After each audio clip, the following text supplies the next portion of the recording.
প্রকৃতির এক অনন্য সৃষ্টি হলো নদী। সেই নদী যাকে কেন্দ্র করে গড়ে ওঠে মানব সভ্যতা, যা আজও সমগ্র জীবকুলের ধারক ও বাহক। আপন ধারায় বয়ে চলা এই নদী তার শাখা প্রশাখার মাধ্যমে ছড়িয়ে ছিটিয়ে রয়েছে ভূপৃষ্ঠের বিভিন্ন স্থানে। আজ থেকে শুরু করব তোমাদের পঞ্চম অধ্যায় নদী।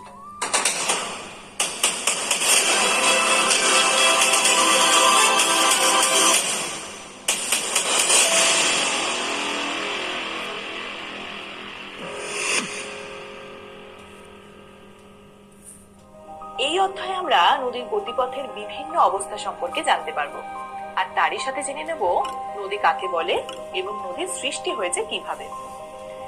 তোমরা নিশ্চয়ই কোনো না কোনো নদী কিন্তু দেখেছো।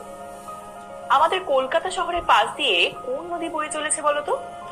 তোমরা যারা দক্ষিণেশ্বর মন্দির বা ধরো হাওড়া ব্রিজ দেখেছো, তারা নিশ্চয়ই জানো যে আমি গঙ্গার কথা বলছি।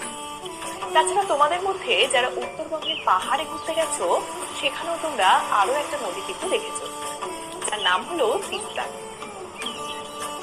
আচ্ছা, এই যে দুটো নদীর কথা আমি বললাম, মানে গঙ্গা আর তিস্তা, একটু ভেবে দেখো তো, এই দুটো নদীর বৈশিষ্ট্য কি একদম এক? নিশ্চয়ই না, তাই না? কারণ আমরা যে গঙ্গা দেখতে পাই সেটা সমভূমি অঞ্চলের মধ্যে দিয়ে কিন্তু বয়ে চলেছে, আর অন্যদিকে তিস্তা হলো একটা পাহাড়ি নদী, যেটা পাহাড়ের ঢাল বেয়ে নিচের দিকে আঁকা বাঁকা পথ ধরে বয়ে চলেছে। তাই নদী যে অঞ্চল দিয়ে বয়ে চলেছে সেখানকার ভূমিরূপের পার্থক্য অনুযায়ী কিন্তু নদীর বৈশিষ্ট্যেরও পরিবর্তন দেখতে পাওয়া যায়।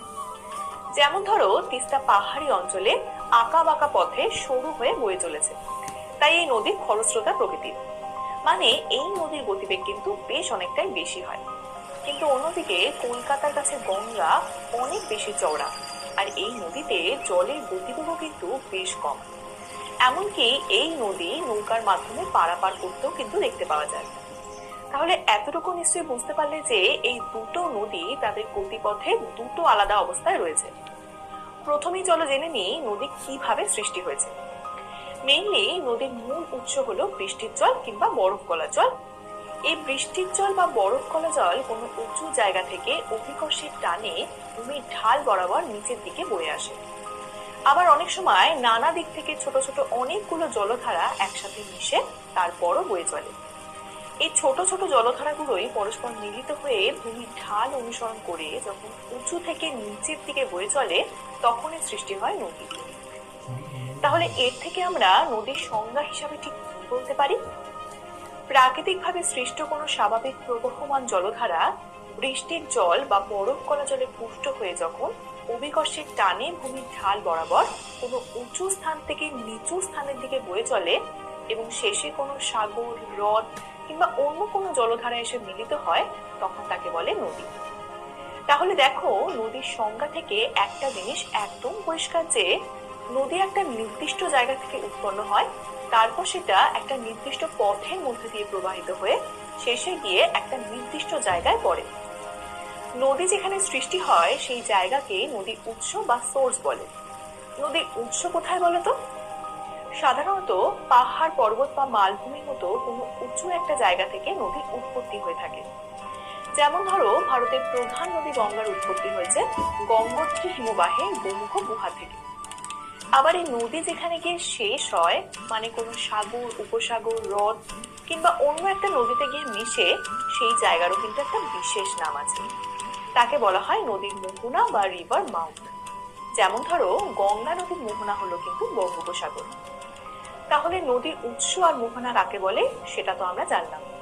এবার জেনে রাখো, নদী তার উৎস থেকে মোহনা পর্যন্ত এই পুরো পথটা যে খাতের মধ্যে দিয়ে প্রবাহিত হয় তাকে বলে নদীর উপত্যকা বা রিভার ভ্যালি।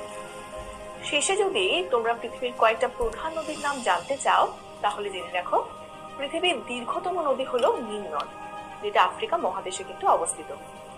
এর দৈর্ঘ্য প্রায় ৬,৬৫০ কিলোমিটার। আবার পৃথিবীর বৃহত্তম নদী হলো আমাজন, যেটা দক্ষিণ আমেরিকা মহাদেশে কিন্তু অবস্থিত। আর আমাদের দেশ ভারতে তথা গোটা এশিয়ার অন্যতম প্রধান নদী কিন্তু গঙ্গা, যেটা কিন্তু তোমরা অলরেডি জেনেছো। তাহলে আজ আপাতত এতটুকুই থাক। পরের ক্লাসে আমরা আলোচনা করব নদী সংক্রান্ত আরো নতুন নতুন টপিক নিয়ে, তাই অবশ্যই কিন্তু সঙ্গে থেকো। মনে রেখো, প্রাকৃতিকভাবে যে জলধারা অভিকর্ষের টানে ভূমির ঢাল বরাবর উঁচু থেকে নিচু স্থানের দিকে বয়ে চলে শেষে কোনো সাগর বা জলধারা এসে মিলিত হয় তাকে নদী বলে। নদী যেখান থেকে সৃষ্টি হয় সেই জায়গাকে নদীর উৎস বা সোর্স বলে। নদী যেখানে কোনো সাগর, উপসাগর, হ্রদ বা কোনো জলাশয় গিয়ে মেশে সেই জায়গাকে নদীর মোহনা বা রিভার মাউথ বলে। নদীর উৎস থেকে মোহনা পর্যন্ত দীর্ঘ প্রবাহ পথকে বলা হয় নদীর উপত্যকা বা রিভার ভ্যালি। পৃথিবীর দীর্ঘতম নদী হলো নীল নদ ও বৃহত্তম হলো অ্যামাজন। ভারত তথা এশিয়ার অন্যতম প্রধান নদী হলো গঙ্গা।